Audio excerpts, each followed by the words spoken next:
It's 8:00 on a Thursday.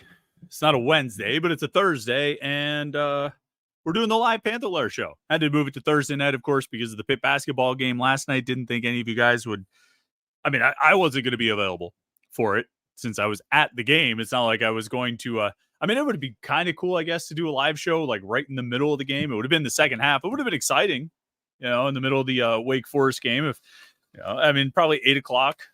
That's probably right around halftime or so. Just start a live stream and just start, talking, and it'd be really loud. There'd be a lot of background noise, but I just saw StreamYard has some function where I can,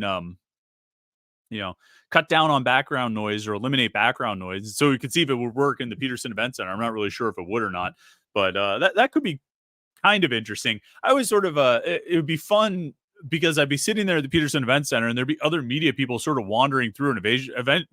Occasionally they could just pop in and comment, but I just don't think that there would be a lot of people watching. So we moved it from Wednesday night to Thursday night, and I'm kind of glad that we did because we have last night's game to talk about. Not that we haven't talked about it enough already on the Morning Pit this morning, and in our game breakdown last night, and then the 3-pointers article, an analysis piece this morning, and then little teaser, little spoiler, the 3-2-1 column tomorrow has some more Pitt stuff about the Wake Forest game. But I mean, what are you going to do? There was a game in the middle of the week, and they posted a big comeback effort to win it. So of course we're going to talk about it a lot. But this is the live Panther-Lair Show. We do this every week, usually Wednesday nights at 8 p.m. Jim Hammett from Panther-Lair.com will join us here in a few moments.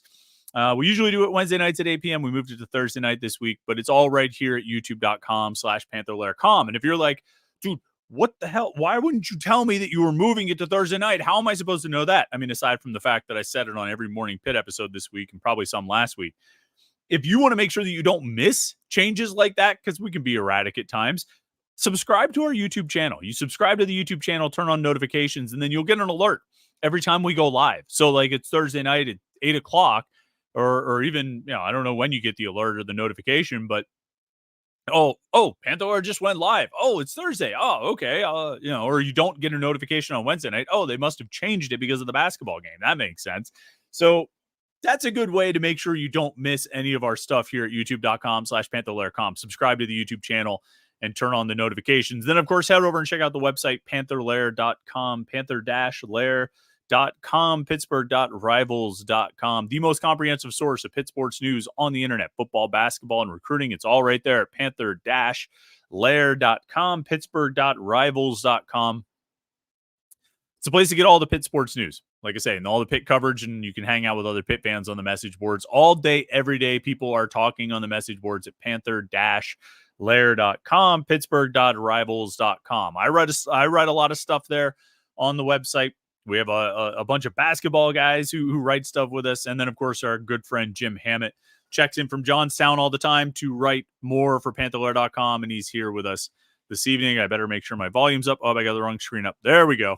We got the one person actually commented and said they liked this new look, Jim. So we'll nobody said they didn't like it. So I tend to think that, the internet brings out the vocal minority. So I'm sure a lot of people, who've watched this have an opinion, but only one of them has expressed an opinion. So and he said he liked it. I think it was a he. I assume. I not to get too far on another tangent, but I was looking at some of the analytics for the YouTube channel, and like the percentage of my viewers or the viewers on youtube.com/Panther-Lair.com who are female is like, it's like 2.7% or something. And and it might even be less than that. It's just, I mean, it's north of like 97% of the viewers, which, I mean, I don't think I would expect anything different. If you would think about our subscribers, like what percentage of the subscribers at Panther-Lair.com do you think are women? Would you say that the 2% for our analytics, is that correct? Yeah, for YouTube, not for Panther-Lair.com, just for the YouTube channel. I mean, that's probably about right for like the actual website too. I mean, I know we have Pitt Girl, like she's one of our loyal members, but I don't know after that. So I think there's another Pitt girl that spells it differently too on the boards, but I don't think she posts as much as the Pitt girl who does post as much. But there's no one else who like openly acknowledges themselves as being a woman. It's just all dudes sitting around talking about Pitt sports all the time, which, I would tend to think that like the YouTube channel would draw a little bit more, you know what I mean? A little more interest from the opposite sex. You got our mugs on the screen and like, I thought they'd be vibing with it, What do we need to do to break into that demographic? Shave. Yeah. Stop wearing hoodies. Yeah, not look like us. Yeah, pretty much. We could like hire someone and we'll just do like a voiceover. Yeah. I mean, I have a mugshot background, which the color of these walls is much better than what it looks like on that screen. You have a ceiling fan with lights like, glaring there and blinds in the back. I mean, like, this is not like if we were creating Tinder profiles, I don't think either one of us would use anything we could see on the screen right now. No, you don't want to see a picture of me in my kitchen. No. Are you in the kitchen? Is that where you are? Yeah. It doesn't look like a kitchen. So all those posters are in your kitchen, Jim. It's kind of like an island separates. So there's a table back here. I'm looking at my refrigerator over here. Okay. That's kind of what I thought. You were facing the kitchen. That's sort of what I assumed. I thought that was a bit of a dining room behind you, but nevertheless, well, maybe maybe we can dress up next week. Put on like a shirt and tie or something like that, just to doll it up a little bit.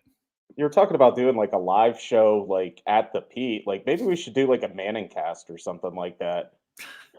Like the women's basketball game's going on right now. If we could like somehow like avoid the ESPN like lawsuit and like have like the women's game going next to us, maybe that would help. I don't know. There was I think after the Georgia Tech game, I did a live post game show and like I think it was after that game on the ACC network. After that game was like gymnastics. It was like Pitt Clemson gymnastics that came on.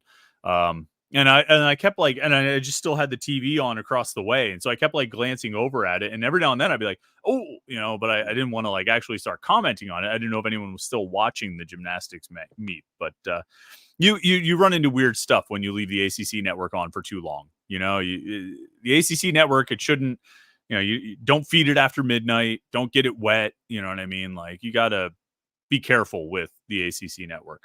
Well, anyway. They had like the scheduling release replay on last night after the game. So what part of it did they replay? Because it happened over like 3 days. I think it was the third day, but I don't know. That was like the most ridiculous schedule release I've ever seen. Yeah. I mean, that was gratuitous comes to mind, and completely unnecessary as well. So anyway, we get, obviously the Wake Forest game last night is the big topic. I've in the post game breakdown, I wrote about Will Jeffress. In the morning pit today, I talked about Will Jeffress. In the 3-pointers analysis thing that we do after every game, I wrote about Will Jeffress. And in tomorrow's 3-2-1 column, I wrote about Will Jeffress. And yet I don't feel like it's overkill at all. I don't think you can say enough about the job Will Jeffress did last night. And in a game where 2 guys scored 20-plus points, I thought Will Jeffress was the MVP. Am I ever doing it? Am I like getting too caught up in what he did for like 8 minutes, the final 8 minutes of the game? No, because I remember a certain point in the game I tweeted, it was at that point when Efton Reed was taking over Fetty, and they're a tough team to double team because they move the ball so well and they can shoot. And I said, I don't know what the answer is. And, out of the timeout, they put in Will Jeffress, and that's when the game changed. It undeniably changed there. Efton Reed didn't take a shot. He was bothered by him. He was so worried about getting position on Will that he wasn't even thinking about offense. Like he was just trying to beat him one-on-one. Like he wasn't even getting himself into good spots. So Will did a great job of taking him out of his game. And, I was like kind of looking, I looked at Efton Reed's like career stats. I'm like, oh man, he's going to have his career high points against Pitt. And he was on his way to until Will Jeffress came in. Yeah. It really, like, it didn't feel like they could stop him. And he had just scored 2 baskets in the previous, 2 minutes before they put Jeffress on him. And, like, honestly, like, if I was Steve Forbes, like, Efton Reed might have had, 20 points by that point. And conceivably, if they didn't make a defensive adjustment against him, he could have gotten, I wouldn't have been surprised if he had, 20 points by the end of the game and maybe 15, 16 rebounds. I mean, it was just such a mismatch. And right from the very start, They went, Wake Forest first possession of the game, they had a shot clock violation. But after that, they went to Reed. He backed down Fetty and scored. Next possession, they went to him again. He backed down Federico and drew a foul. And on the next possession, Pitt started doubling him with Zach Austin.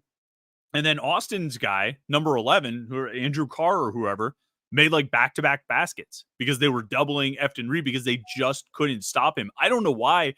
I mean, they had other good players. Salas is a good player, and they have a handful of guys who can make shots, but like that was just a mismatch to be exploited.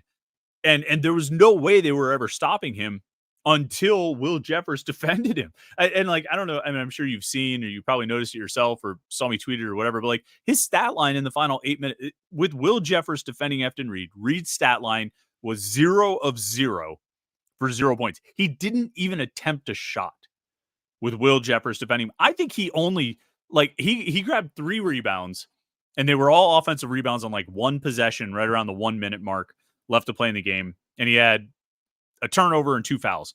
I think if you look over the course of those 8 minutes, like outside of those offensive rebounds, I think he only touched the ball maybe like once, like on a post pass, an interior pass in the course of Wake Forest offense. I think he touched the ball once, and I just think to remember he got the ball, took one step to try to back down Will Jefferson, realized it was remembered it was Will Jefferson, not Federico, and immediately passed the ball back out to the perimeter.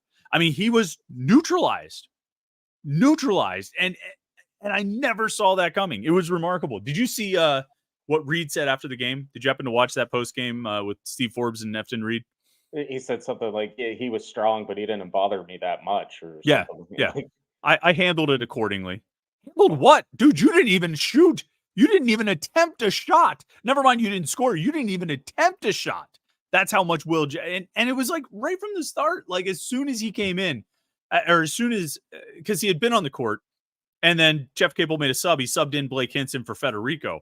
And at that point, they swapped, switched Jefferson onto Reed. And right from the start, like I was like, well, how's this going to go? What are they going to do here? And I'm like, oh, that's what they're going to do. Because right off the bat, he is pushing and shoving and getting way more physical with Reed than Federico ever did. And Reed, who looked really good in that game, he was a non-factor. He was a non-factor. And he talked about, well, yeah, they were helping off the weak side. No, man, they weren't helping. Will Jefferson just kind of kicked your ass. And like, there's, that's what it came down to. He was more physical than you. And I didn't see that coming. So the question is, you can't do that every game, right? You can't put Will Jefferson in the other team's center every game. Can you?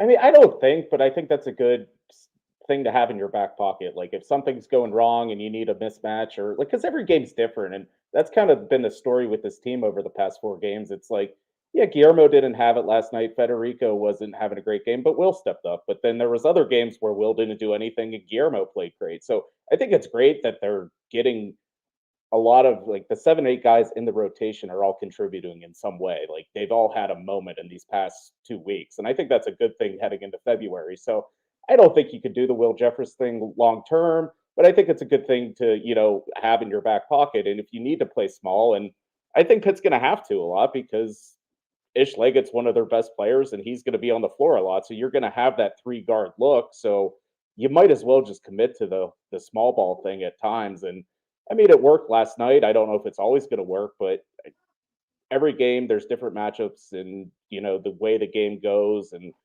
last night they needed a spark, and Will was kind of that spark. I just and Noah Hiles and I were talking about this after the game last night. Like, what if you put Will on Filipowski? Yeah, I mean, obvious size disadvantage, but I mean, by their listed heights, he was giving up 5 inches to Efton Reed. But all he does is he just goes out there and pesters him, and he's physical, and he gets into him. I mean, we saw how Filipowski kind of reacts to things. I wouldn't be surprised if he ended up like throwing a punch at him. You know what I mean? Like if Will was getting into him, that wouldn't shock me. Or like Norchad Omier at like Miami. I mean, Will could defend him out to the 3-point line, and he could close out on him because I think Omier is going to have far less success driving on Will than he did on Federico. And then when he tries to post up, Will's just in there getting physical with it. I mean, like there are guys that I think it's worth exploring. And you're right, like different guys step up at different times, but Will's never been asked to do what he was asked to do last night. And it worked remarkably well. And it seems like a crazy idea. I mean, like, you get really wild with it. You say, well, start Will at the 5, but like I don't know. I'm not entirely opposed to it just because all right, if your size isn't going to match up with other teams' size, if you can match height to height, but your guys that you're putting out there to get that height matchup are just not effective defensively, and those guys haven't been effective defensively this year, then why not go with somebody who's just going to be physical and put their elbow into it? And if they draw a couple fouls, then you go back to the 7-footers. But I don't know. There might be something there, or maybe I'm just overreacting to one game.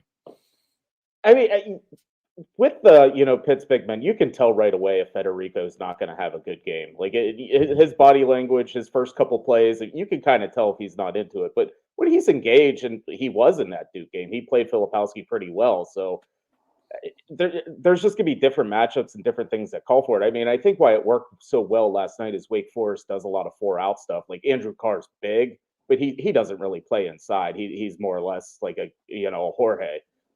So I don't know. Whenever you play two big guys, then I think that creates a matchup. But if it's like a 4-out team and they have one big guy that's hurting you the way Reed was, then I think it's something you could do. But there's still games and value in Federico and Guillermo. I mean, I think just it's going to be a lot of matchups, and they have like these next 10 games, these final 10 games, they have a very diverse cast of teams they're playing and styles they're going to play against. I'm already thinking ahead to NC State next week. Like you've seen their big guy, right? Yeah. I mean, I don't know how Will would guard him, but that would be interesting. So I guess, I mean, just looking defensively at Federico and Guillermo, like Guillermo offers nothing defensively. Like he's not a defensive player. Federico is supposed to be, but I don't think anyone would disagree that he has regressed in that regard this year. He's not been as good this year as he was last year defensively. So, and if you're not getting defense out of him, I mean, it's not providing anything. You know what I mean? Like he's just taking up space on the court and not taking up very much space on the court. I don't know. It's not something you can, they wouldn't, it's not something you're going to do in the starting lineup. It's not something you're going to do probably for as many minutes as 8 minutes like they did last night, but it's worth exploring.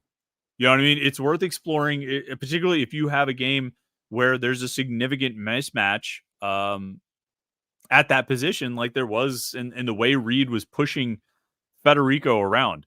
There was some questions here along these lines. I thought somebody said something. Well, Will Z says, I'm officially starting the Will Jeffers for center 2024 campaign. Make the center physical again.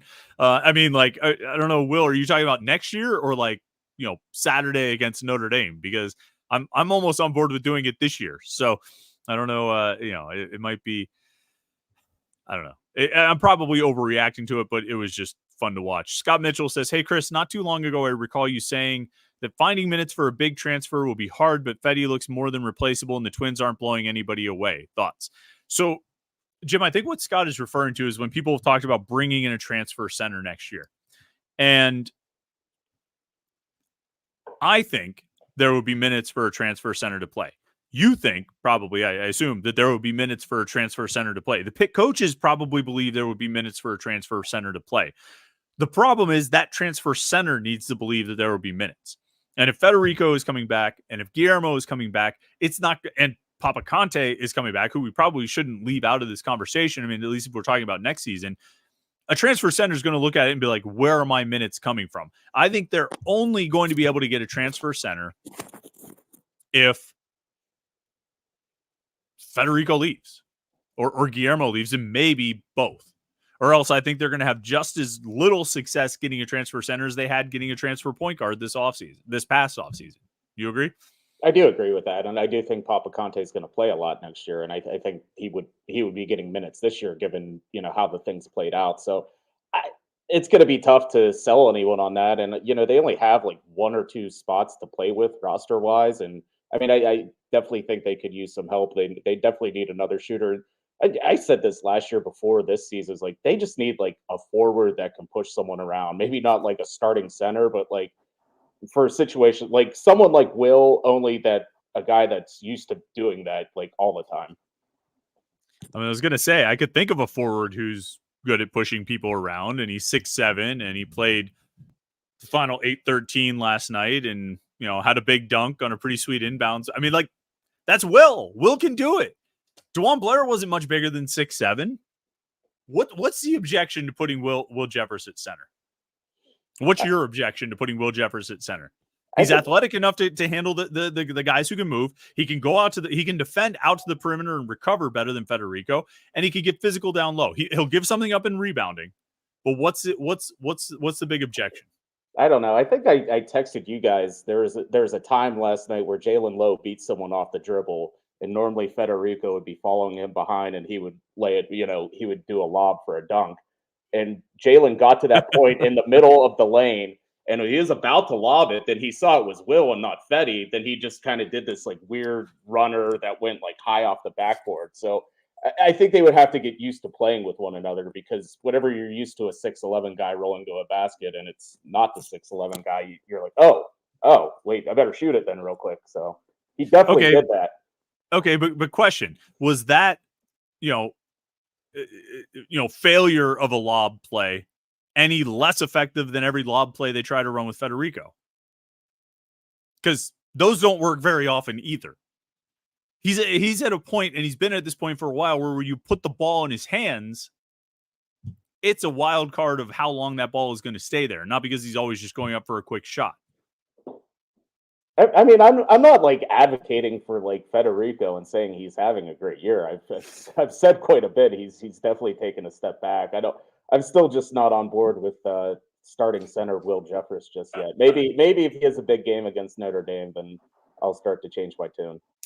Tommy Graham says that I always overreact, and it's kind of annoying. I mean, you know me, Jim. I mean, I'm a pretty reactionary kind of guy, knee jerk. You know what I mean? That's kind of how I roll. Brock01 says, if Papa Conti was healthy right now, what role do you think he plays on this team? I think people forget Papa was their highest ranked freshman above Bub and Jalen. I don't know. What do you think his role would be? What do you think they would do with him? I mean, I think going into the year, he, before he got hurt, I thought there was 8 to 10 minutes for him, but that was assuming that Federico was going to take a step forward this year and Guillermo was going to play a lot better. So, I mean, I think there would be games where, he would get those 25 minutes. I mean, I think they've been looking for answers, and he would have at least gotten a chance to see what he can do with them at the very least. Yeah. Yeah, it probably would be one of those things too, where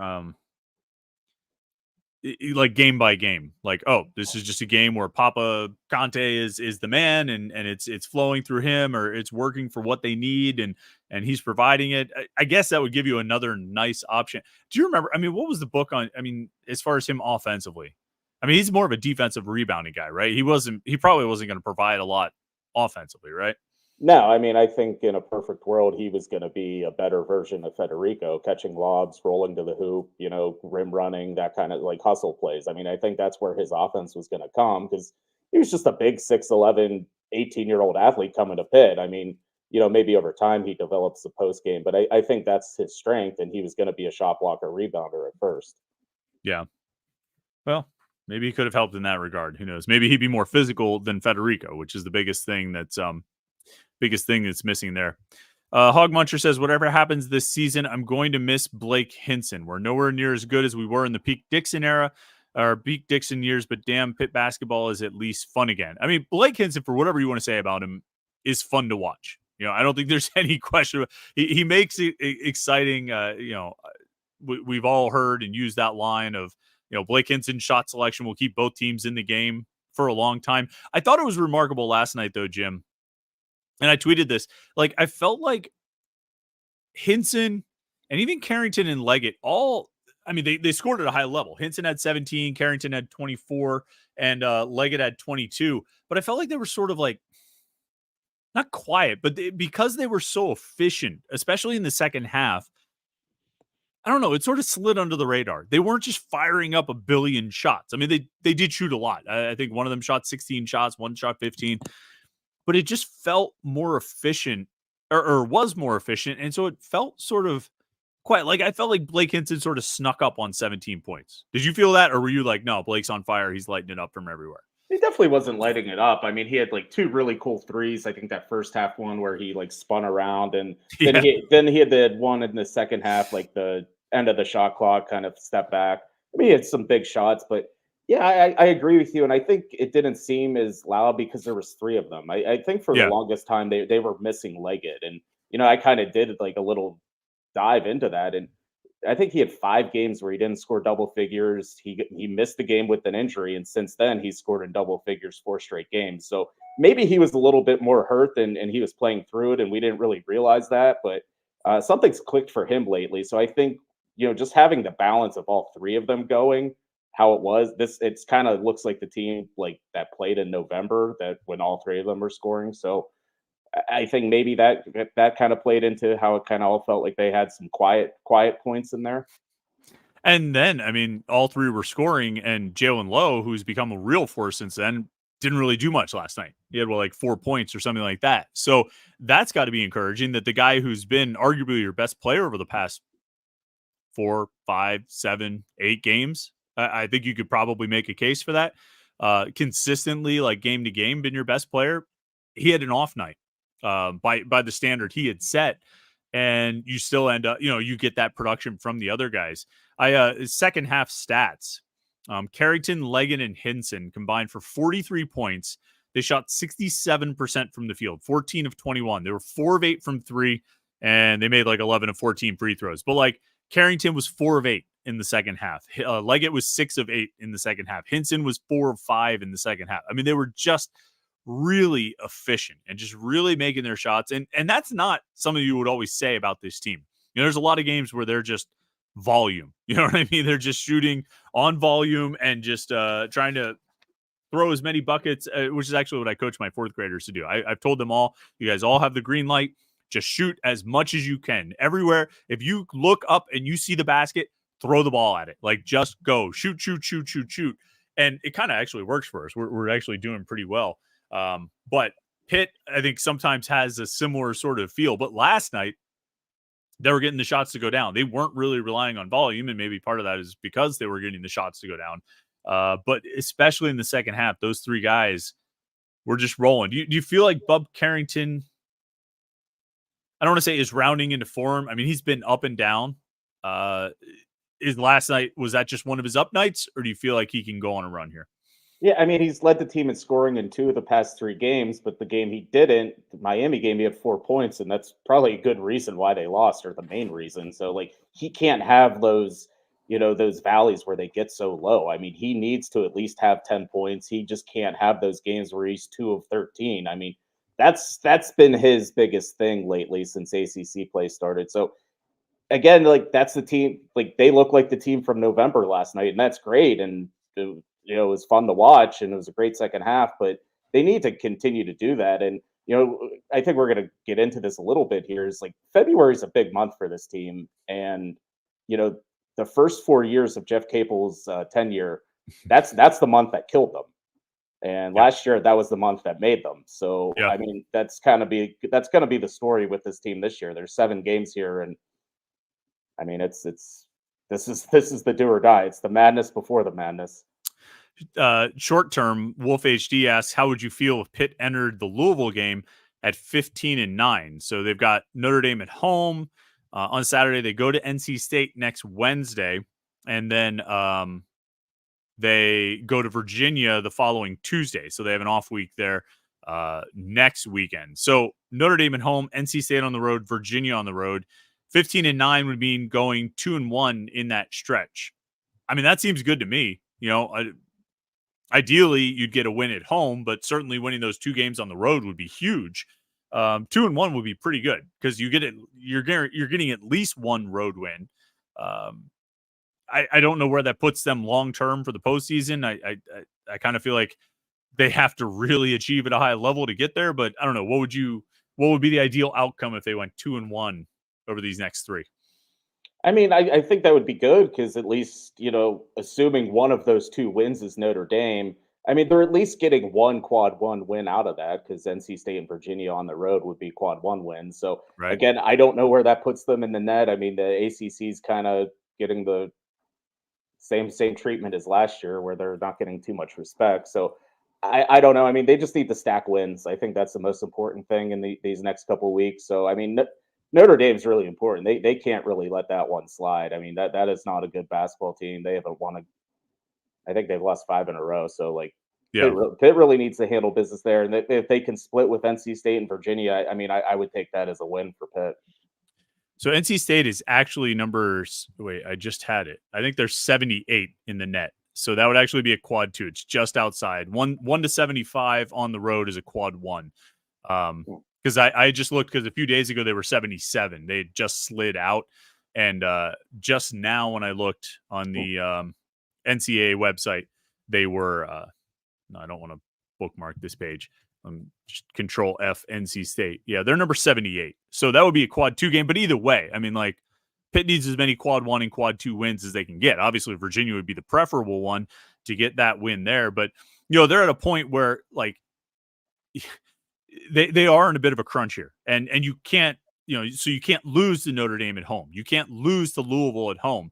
Other home games, Virginia Tech and Florida State, and then NC State again, NC State at home. Florida State, where are they in the net? They're they're like 86. So, you really can't, I don't think you can afford to lose any of those home games. Virginia Tech maybe would be the one other game that, a home game that you could possibly afford to lose. But, like, I feel like they're kind of in a crunch there where, resume wise, net ranking wise, you can't take a loss to Notre Dame at home. You can't take a loss to Louisville at home. You really shouldn't take a loss to Florida State or NC State at home. And you shouldn't lose to Virginia Tech at home. I don't think you can have – I can't even say you can't have more than one loss in there. You can't lose to any of those teams that are ranked, like, outside the top 100 in the net. You know what I mean? Like, you can't lose to those teams at home. You just don't have the wiggle room for it. And you're going to have to take care of business in some of these games on the road, whether it's Virginia, go down to Wake Forest would be a good win to get. And Clemson, obviously, would be a big one. Even like Boston College. I mean, you need to get some of these wins on the road. Are you even thinking, though, right now about resumes and stuff, Jim? I mean, like, and, how they can get themselves on the bubble or anything like that? Or I feel like they need to do, like, the next 4 or 5 games. I don't know. Let me ask that. All right. As you look at the schedule, where's going to be that cutoff point where you're like, oh, in 5 games, we're going to know whether or not they have a legitimate chance to make it, or in 3 games, or in 4 games, or 7 games? I mean, what's that cutoff number for you? Well, probably the next 5 games, because that stretch ends with a trip to Wake Forest, and that's Right. going to be a tough game winning down there. But I mean, for me, you initially asked about am I thinking about it? A little. I mean, you have to at this time of year, but I think their main objective right now as a team is to get out of the bottom 6 of the ACC, to not play on Tuesday in the ACC tournament. I think they need to just climb the ladder a little bit in the conference standings. I think that's kind of where they're at right now. So, they've defeated, or they've Georgia Tech, Notre Dame, and Louisville are the 3 teams below them. They've beaten 2 of them, and they get the other one on Saturday. So, I mean, I think right now is they just stack wins and just avoid that bottom 6, because it's not great playing on Tuesday in the ACC tournament. Yeah, 10 games left. I like what you said about, the next 5.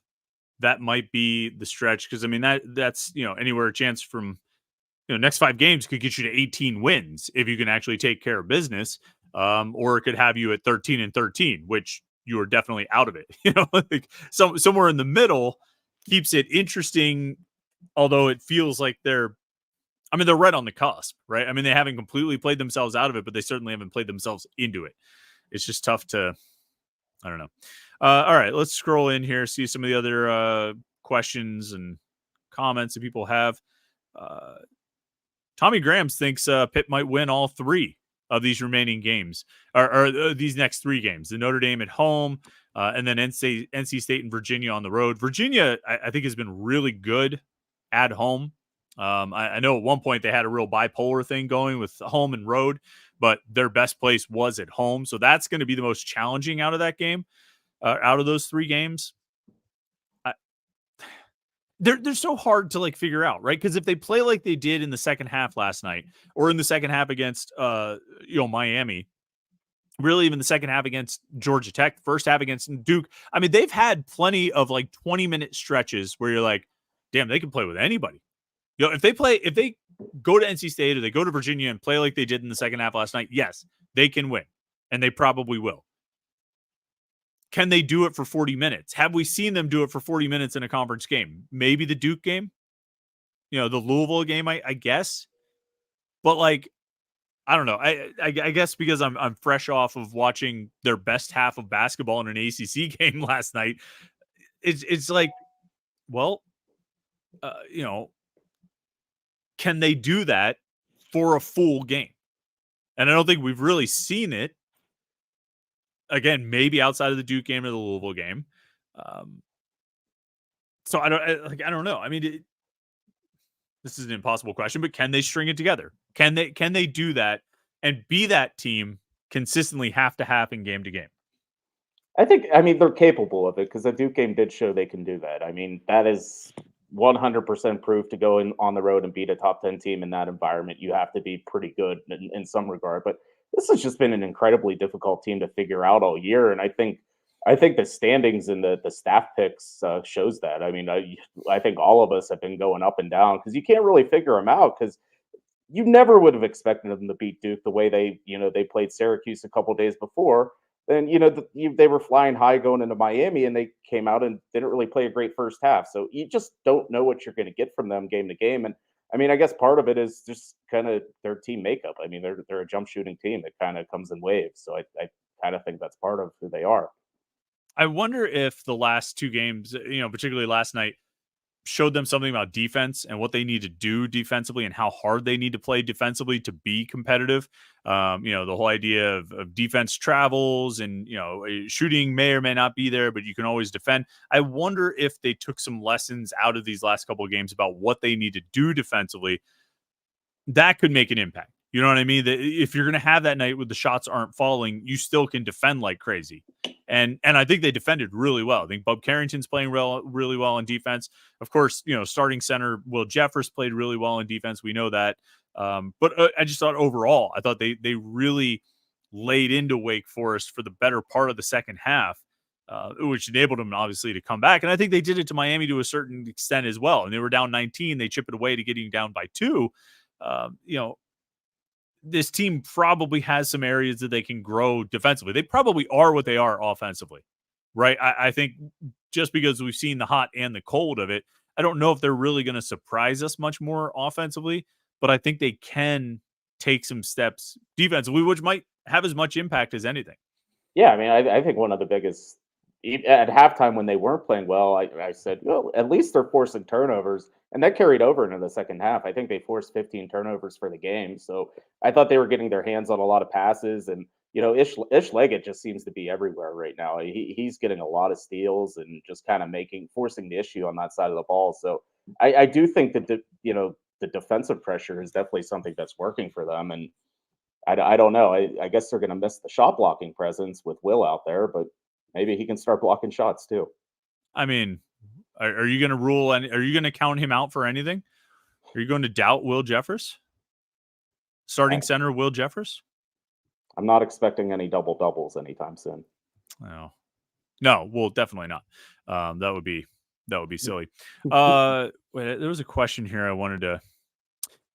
Mark Thurkel says, because I'm too lazy to look it up, can you tell me why Syracuse's win at Pitt was a quad 1 win and a Wake Forest win at Pitt would have been a quad 1 win, but according to the announcers, was last night a quad 2 win? So the way it works is, based off the net rankings, if you beat a team ranked 1 to 30 when you're playing at home, it's a quad 1 win, but you can get a quad 1 win against any team ranked 1 to 75 on the road. So it looked different for Wake Forest playing at Pitt than it looked for Pitt playing against Wake Forest. It looked different for Syracuse playing at Pitt than it looked for Pitt hosting Wake Forest. There's a home and road thing that kind of creates a sliding scale. So Pitt, as it is right now, they are 1-5 again in quad 1 games, the 1 win being the Duke game. They're 2-2 in quad 2 games, 4-1 in quad 3, with that one loss being the Missouri game, because Missouri is right now 131 in the net rankings. And then they're 6-0 in the quad 4. But it's a sliding scale based on home and road, right? That's what he's asking or unclear about. What do you think? I think that's what he meant. I mean, it's both teams aren't playing for the same value win is basically what it is. Like it was scaled differently for them than it was for Pitt last night. And that scale keeps moving too because the net rankings move. So like the Clemson game. I mean, is Clemson still? So Clemson's still 33. So that actually counts as a quad 2 loss for Pitt now, right? Because they would be outside the top 30, right? But it was a quad 1 loss, I think, when it happened. And if it wasn't when it happened, it became a quad 1 loss because Clemson was ascending at that point. So it's things move. Like we said, NC State was inside the top 75 for a while. Then they dropped out. They're 78, 77, whatever they are now. So it went from being the game at NC State would have been a quad 1 game if they were still inside the top 75, but it became a quad 2 game when they slid outside the top 77, 78. So it's constantly moving, and you can't just mark down this was a quad 1 game because a week from now it might not be a quad 1 game anymore. Or this was a quad 2 game because a week from now it might become a quad 2 game. We did bury the lead here, Jim. The biggest news story of the day, and I appreciate Tommy Graham's bringing it up. Michael Hewitt left the team for personal reasons today. Pitt announced that. Salute, Michael Hewitt. Jim, I'll let you cover the analysis and the breakdown of the impact of Michael Hewitt's departure. I'll just lay back. I'll let you take the lead on this one. Yeah, Michael Hewitt hasn't played since the game before Christmas. So he ended on a career high. He had 8 points against South Carolina State. Hasn't seen a minute since. I feel like he made a bunch of threes, didn't he? Didn't he, like, not necessarily just in that game, but just while he was here, when he was on the court, didn't he make some threes? Well, he had 16 total points in 5 games played. That doesn't divide by 3, but I'm sure he made 1 or 2. No, he definitely made a couple. I know that, but I don't know where those points came. I bet he made 4 threes and 2 2-point field. I assumed you had his stat line pulled up in front of you. No, I had to look it up earlier. You just know that off the top of your head. You know Michael Hewitt's stat line off the top of your head. He was 2 of 5 from 3 this year. Only 2. 40%. I'm surprised he made that many baskets. Yeah. That's tough when a team loses its second best 3-point shooter. That's hard to overcome. Yeah, right? This is a crucial time. I mean, like, hopefully, obviously they announced it as personal reasons. Hopefully it's everything's good with him. Wish him the best. It was a brief stay, and now Michael Hewitt moves on. I think it's telling that this was a team with a serious lack of guard depth, and they he never played. I don't know where they're at on scholarship numbers. I don't know if you do, Jim. Tommy Graham's asked if this opens a roster spot for a walk-on. Were they at 13 with Hewitt? Do you know? Do you remember? KJ Marshall got the open spot, so he became 13. He was 13. So now, if they wanted to put, who are the other walk-ons? The guy from Montour, I think, and with Sean Stevenson. Yeah, he's one of them. Right. I wonder how that counts, though. If he's not on the team, I guess that opens a scholarship spot. But unless he's dropping out of school, you would think he's still going to school. Maybe there's an exception where he can continue finishing school, but not count against the scholarship. I mean, it doesn't matter right now. I guess it would be nice for a walk-on to go on scholarship for that spring semester. But what are you going to do? Josh Newark, changing topics here a little bit, says, what's the end result of the Tennessee NIL lawsuit? Will it lead to regulations, and if so, by what entity? Also, do you agree with the idea that more college coaches will head to the NFL because of NIL? I wanted to talk about the second part first, because Jeff Hafley just left Boston College to become the defensive coordinator at Green Bay, seemingly citing the changing landscape of college athletics. And I think there are a lot of coaches getting out of college sports right now, going for the pros, because of this. I don't know if it's entirely because of NIL. NIL is connected to it, to what coaches are getting tired of. I think it's just the constant player movement. I think it's the feeling of having to re-recruit your own roster, the feeling of having to go to the transfer portal every year, the feeling of other schools taking your guys and tampering and free agency and all of that, and the complete lack of restrictions and regulations, more regulations, I should say, than restrictions. I think that's what's driving coaches either out of the profession or into a different wing of the profession, whether they're going to high school or they're going, not high school, but going to the NFL. I think that's I definitely think that is happening. I think guys are getting out of it. You would agree about that, right? Well, you saw that Chip Kelly interviewed for the Raiders offensive coordinator job. No, I didn't see that. That was like, I think right before we got on, I saw that. And if you recall, I think before the bowl game, I think one of his press conferences, he laid out like the entire state of college football. He's like, here's what's wrong with it. Here's Yep. how we can fix it. And it was It was very good. it was very straightforward, and he was 100% right. Yeah. But at the same time, I'm not surprised. Like he looked into an NFL job like 2 months later for those very reasons. Sucks that that got reported though, because Cliff Kingsbury got that job, right? I think they hired Cliff Kingsbury to be the Raiders OC. Or maybe it's a different job. But I mean, like, well, if it's that same job, it's like, couldn't you just report the guy who got the job and not report that I interviewed for it, so my players don't think I'm like, yeah, because he might trying still to have bail. to coach UCLA. So. Yeah, right. I mean, like, what do you do? Like the Boston College staff, like, because everyone's been following us on Twitter. Like, we've seen Pitt offer $1 million dudes. Like, Boston College has been doing the same thing. They've been offering the same guys. So, like, yep. Now what?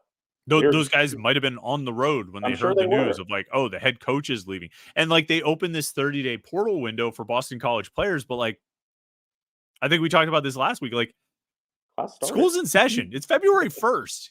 Like Jeff Hafley made this move January 31st. Like, where are you going to go right now? Where can you you can't transfer right now.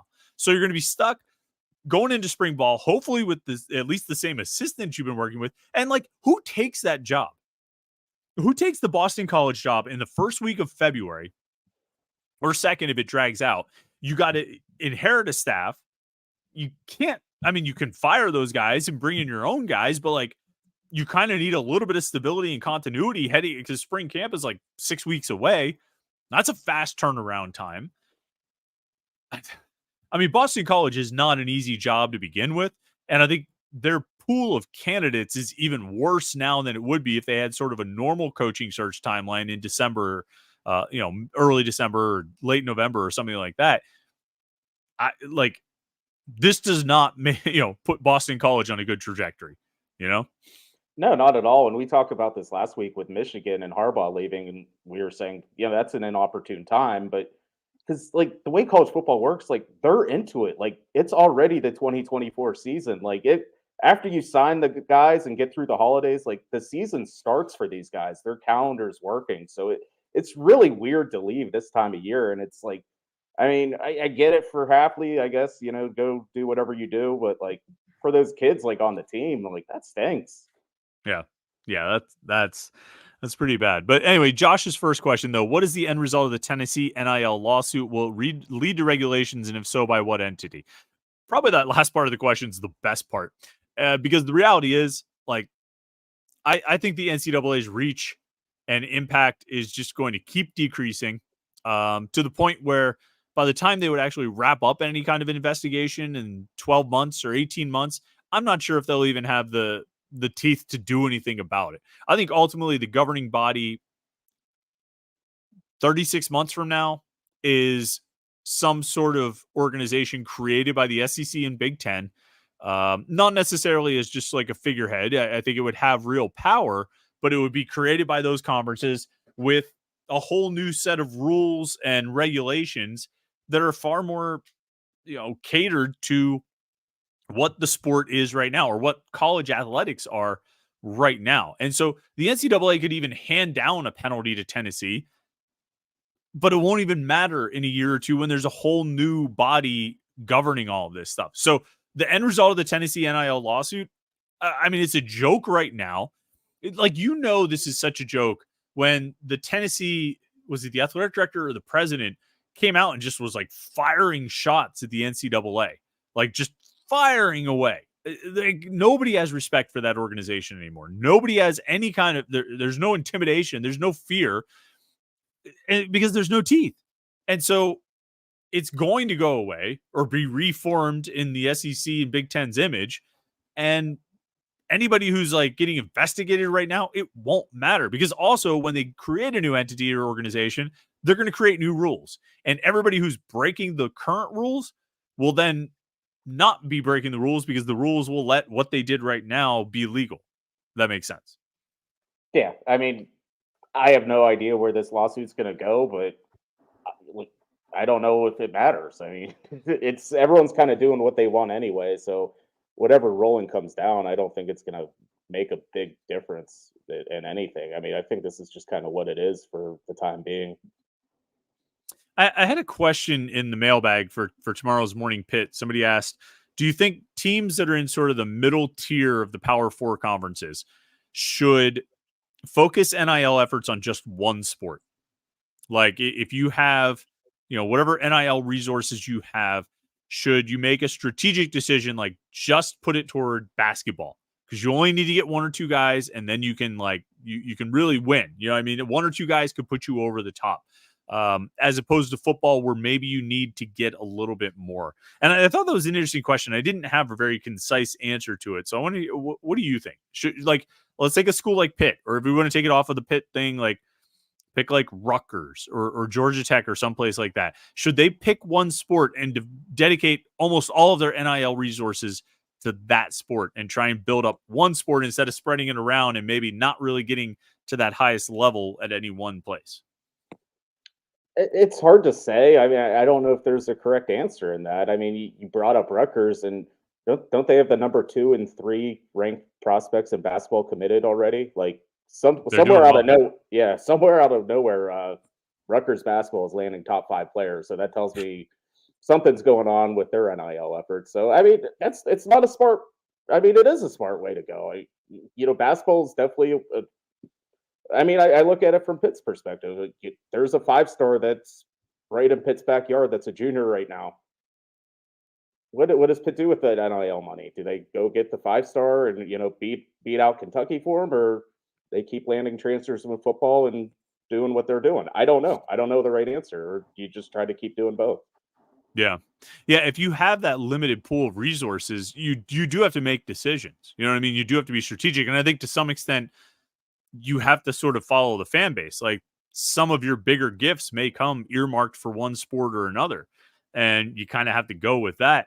I do think like if you read the room with your fan base and say, okay, what sport is going to sort of energize them? Like I take a school like Georgia Tech, right? Would you assume Georgia Tech fans would be more excited by football success or basketball success? I would guess basketball. I kind of feel that same way too. I don't know why. I mean, like old time ACC school, like they yeah, win a national title and like probably. I mean, I think they probably had some, football success way back when or something. But yeah, I think basketball would do it more. And so maybe for them, it would make the most sense if you have a limited pool of NIL resources right now to invest that in basketball, build up the basketball, make ideally make like a Final Four run or something like that, with the thought that when you do that, it will energize the fan base as a whole, and your overall NIL donations will you'll get more. Whereas I think at Pitt, a Final Four run in basketball would not have nearly the impact on like NIL support and donations and Alliance 412 memberships and things like that a run to the 12-team playoffs would make, if the football for the football team. You know what I mean? I think a football success would drive support more than basketball success at Pitt, but I think each school is unique. Do you agree with that about Pitt? Yeah, we talked about that a couple weeks ago. I mean, just from message board traffic, like I know football is more popular. I know there are more. I know the people that love Pitt basketball really love it, and they're some of our best subscribers. But like football, the numbers are there, so I think that's what people want. It's a football town. So I mean, I think each school is different. So I don't know. I mean, I still think there's space for Pitt to try to be competitive in both sports and NIL, and I think a lot of schools are probably going to feel the same way. But I don't know if I'm Rutgers. I kind of like what they're doing. Like their football team's probably always going to be what it is right now. I mean, just kind of 6-6 in the Big Ten, or let's make some splashes and go get some 5-stars of basketball and see what happens. Yeah, I don't disagree. Although someone said to me once, like the Peterson Sports Complex, the football or the baseball field, the softball field, the soccer, all that stuff. Someone suggested to me once that was largely paid for through capital campaigns and fundraising drives that were operated basically in the heart of the basketball success in the mid 2000s.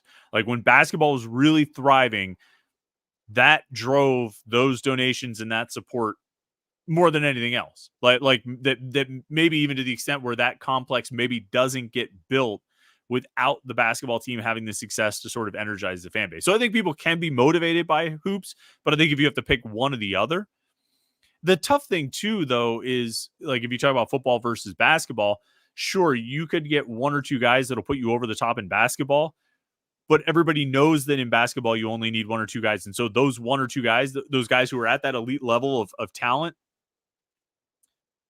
will command a lot more money. You know what I mean? Like as opposed, like in football, I think there is an elite tier. I made the example of like Marvin Harrison Jr., right? Like if he would command like big money if he decided to go into the transfer portal instead of going to the NFL. But for the most part, I think football guys probably get a little bit less than the high tier of basketball guys because, like I say, they know the impact that one guy can have. You know what I mean? Yeah, I mean, I would think of football a quarterback that's the position. Like that's where you're probably going to overspend. But everyone else, I mean, you still have 84 other guys on your team, and it's hard to just throw an insane amount of money at a wide receiver the same way you can at a point guard. I mean, they don't have the exact same impact on the team. So quarterback's probably the one spot in football, and high level basketball players. I mean, I would think those are probably the biggest earners in NIL. I would bet football sort of follows the NFL model that like quarterback, rush end, Yeah. offensive tackle. You know what I mean? I think those spots, I sort of assume offensive tackles get paid a lot in the NFL, right? Like, I mean, I feel like you hear a lot about, pass rushers and edge guys, but like, I think those are probably the three spots that generate the most NIL money. You know what I mean? Like, I think if like, I mean, shoot, Sam Okunlola gets, whatever he got from Colorado. And I think it was not, unsubstantial, not an unsubstantial amount. I think tackles, pass rushers, quarterbacks, those are the guys that are going to get paid the most. And I think that probably rivals that top end point guard or that top end center on the basketball side. But I would think that next tier down of basketball guys gets more than the next tier down of football guys. You know what I mean? Yeah, like I don't know, like some of the transfers for Pitt last year, like Nelly Cummings and Craig Elliott, like they probably made more than the average Pitt football starting player, right? I would think so. And this year, I think it's even more. Like, I don't think the numbers went down this offseason. No. I think the numbers only went up. And that, which is kind of a whole other conversation about, money well spent or not so much. But yeah, I think the numbers only went up. And so the comparison is probably even more drastic and severe. But, oh, well, I don't know. NIL is. It's just so weird because we don't have numbers. No. So we're just like guessing. We're like, I think this guy makes a lot of money, but I don't know. Like I've heard rumors. It's all hearsay, and I think that was something else Hafley mentioned. It was hearsay that somebody came to him and said, I need this amount, or I heard from this school that I'll get this amount if I go into the portal. And so he called up a friend of his that worked at that school and said, we've never even heard of that guy. And I mean, yeah, I don't believe anything anybody says, to be honest, particularly as it relates to this topic. But, what are you going to do? That's where it is. I'm sure next week will produce even more storylines. But in the meantime, Jim, I think we can check out for tonight. I appreciate everybody who joined the live stream. As always, all the comments and questions. We appreciate you guys. Everybody who watched the video, the live stream, or watched it later in the week. We appreciate that as well. Make sure you like and subscribe. And then check out the website, Panther-Lair.com, Pittsburgh.rivals.com for the most comprehensive source of Pitt sports news on the internet. We'll have a Morning Pitt episode tomorrow. Lots of content and coverage, basketball, football, and recruiting on the site tomorrow. And then, of course, the basketball game on Saturday. We'll have a lot to get you ready for that one. Pitt, Notre Dame, Saturday night at the Peterson Event Center. So thanks for tuning in today. Jim, thanks for hanging on a Thursday night as opposed to our usual Wednesdays. And we will talk to you guys again for the Morning Pitt tomorrow. And our next live stream will be, I guess they have a game next Wednesday night, don't they? NC State game. Yeah, a road game.